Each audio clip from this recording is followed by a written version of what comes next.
So people suffer through genetic diseases all the day and throughout many different variations of it. And with our current technology, we choose to let them suffer, and this is something that we should be changing. So my background with this information topic is that my aunt suffers from Down syndrome currently. And so it's something I see really affecting her and just driving her to have a lesser quality of life. And it's something I think we should be doing something about. And also for my credibility, I've very much vigorously researched this topic to make sure I can bring you all the relevant information to it to persuade you to my site. So my thesis for this Persuasive is that the law, there's currently a law that's stopping all human genetic research going on in the United States, and I believe it is our responsibility to change this law to allow only genetic and disease research to correct all diseases that affect people through genetics. And so my preview for the points is that I will first go through examples of genetic diseases that currently affect people today. Then I will go over how the technology already exists and can be implemented at a moment's notice. And I will also cover my action plan for what we should be doing to change this law. So going into my first main point, I will show examples of current genetic diseases that are affecting everyone and go over how it's not just one kind, but just like thousands of variations among different forms of genetic variations. So first off, Stoppel from medicine.net states that there are more than 6,000 known single gene disorders which occur in 1 out of 200 births, and these include Huntington's and cystic fibrosis. And that's a current diagram that shows you just how many people can be carriers for this and not even really be affected by it, but could just continue to proliferate it further in our society. And there are also multifactorial genetic inheritance linked to breast cancer, higher susceptibility, heart disease, and Alzheimer's, with many more variations in chromosome abnormalities and mitochondrial genetic inheritance. And these have all very similar traits to Huntington's and cystic fibrosis that can that affect everyone in very adverse and very poor ways. Then I'm moving on to what the technology that we have to combat these diseases.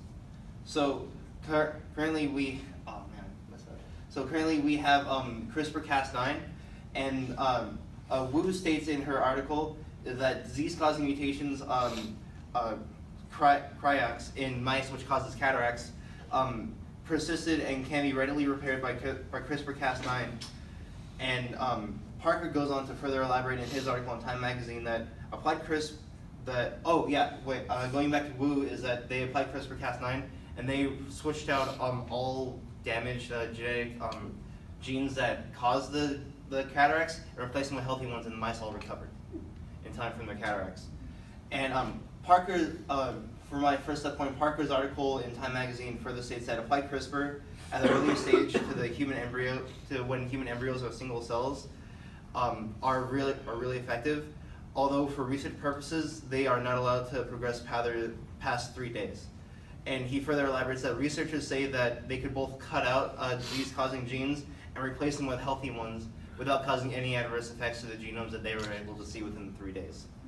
And my second main point is the emphasis that we have the technology to be causing really positive and meaningful change inside people's lives, and yet we're choosing to do so for perceived moral issues when the real moral thing is to change the law and really help these people out.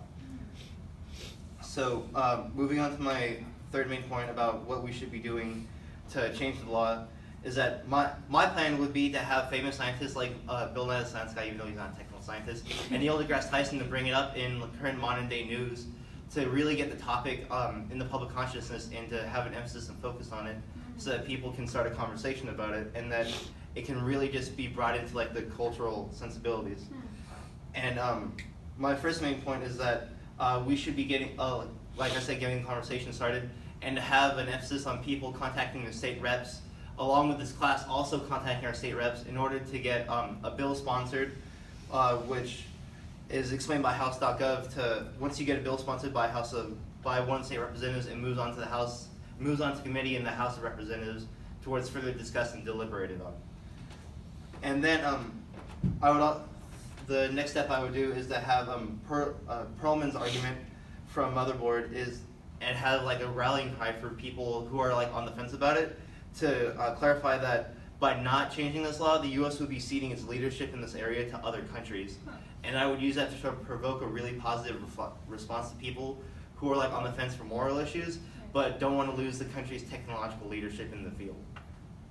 And so to wrap up my speech, I went over I believe that the law should be changed to allow more genetic research in disease-related fields, so that we can raise the quality of life for our multitude of citizens who are suffering this really bad genetic diseases, and that we can keep our leadership in the field as well.